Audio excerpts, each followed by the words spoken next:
Hello à tous, je me présente, je m'appelle Elodie, j'ai 35 ans et je vis en Alsace et je suis actuellement étudiante en naturopathie. Alors aujourd'hui, j'aimerais vous partager mes 3 conseils pour bien choisir son école.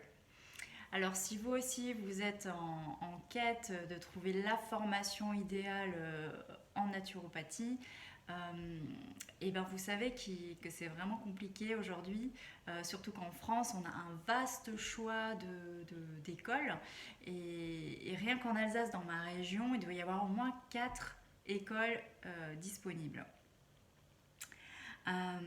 Alors moi aussi je suis passée par cette phase de recherche. J'ai eu des gros moments de doute. Voilà, je savais que c'était une formation que j'avais envie de faire, mais ça m'a pris beaucoup de temps à trouver vraiment ce qui me correspondait et de pouvoir passer à l'action.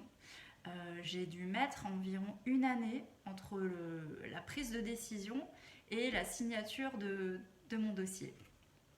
Alors mon tout premier conseil que j'aimerais vous donner, c'est renseignez-vous sur les valeurs de l'école. Alors pour cela, je vous recommande de ne pas vous arrêter à la lecture de la plaquette ou du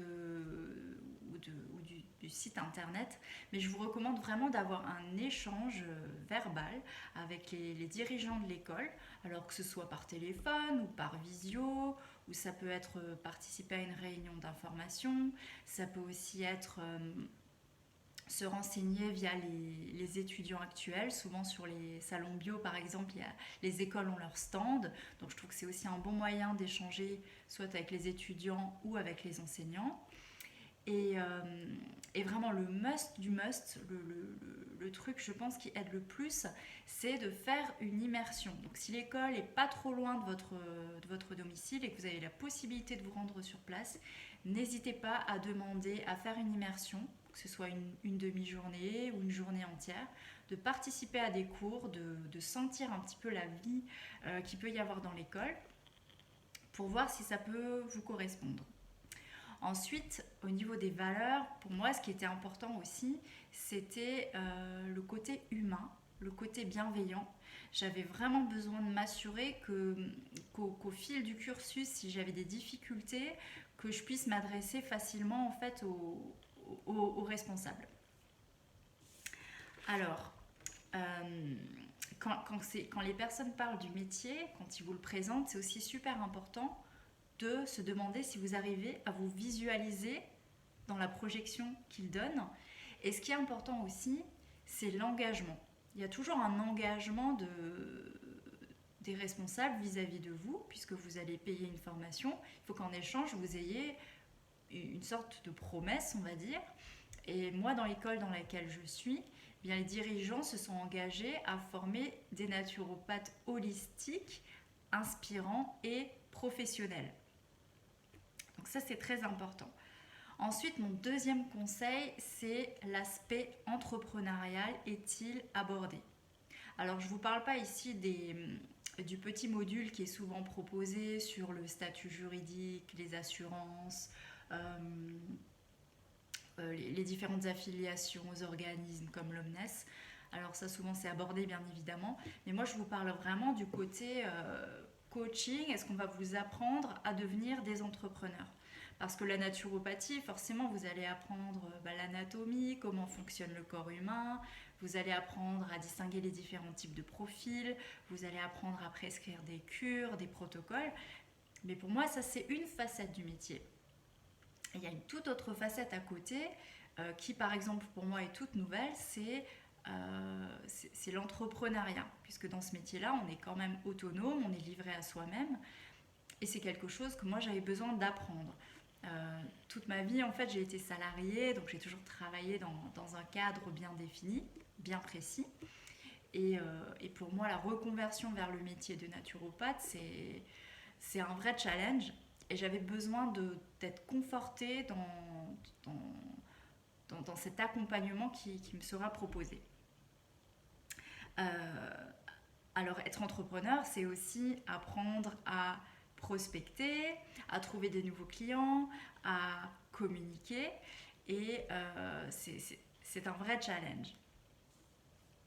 Alors, troisième conseil sera de capitaliser sur votre avenir. Alors souvent, quand je lis les commentaires qu'il peut y avoir dans certains groupes Facebook, les gens comparent les formations par rapport au prix qu'elles coûtent. Alors je ne dis pas que c'est pas important. Forcément, quand on s'engage sur des milliers d'euros, ben voilà, ça va peut-être toucher vos économies, ça va peut-être être de l'argent que vous allez emprunter de votre famille, ça peut même être un prêt bancaire, donc c'est quelque chose de non négligeable.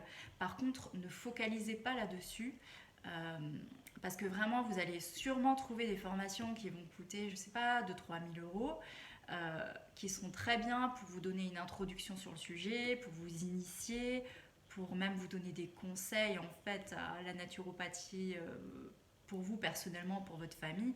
Mais en aucun cas, avec une formation de ce type, vous allez être formé à devenir professionnel.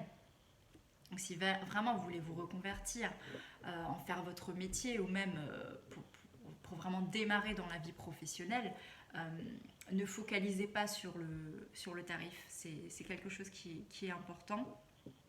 Vous allez avoir besoin de quelque chose de construit, de complet, avec des enseignants compétents, reconnus, et tout ça, ben, ça se paye.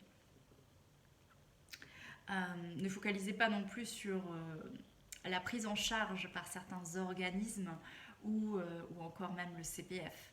Moi, j'étais partie vraiment dans cette optique-là au début. Quand j'avais fait mes recherches, je me suis dit, ah ben, je vais voir ce que je peux trouver, qui est-ce qui va pouvoir me financer. Et au fur et à mesure, je me rendais compte que le contenu ne me correspondait pas. Soit la durée était trop courte, soit le contenu n'était pas inspirant. Donc j'ai vraiment eu beaucoup de mal à me décider.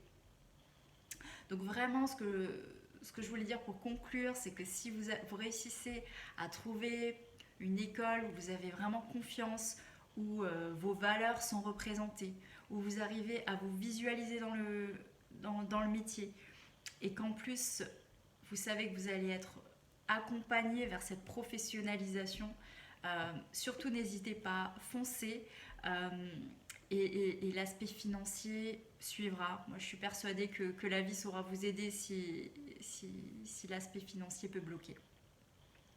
Voilà, j'espère vraiment que ces conseils vous seront précieux. N'hésitez pas à me dire en commentaire ce que vous en pensez. N'hésitez pas à liker la vidéo si ça vous a plu et à vous abonner à ma chaîne. Et puis je vous dis à très bientôt. Ciao!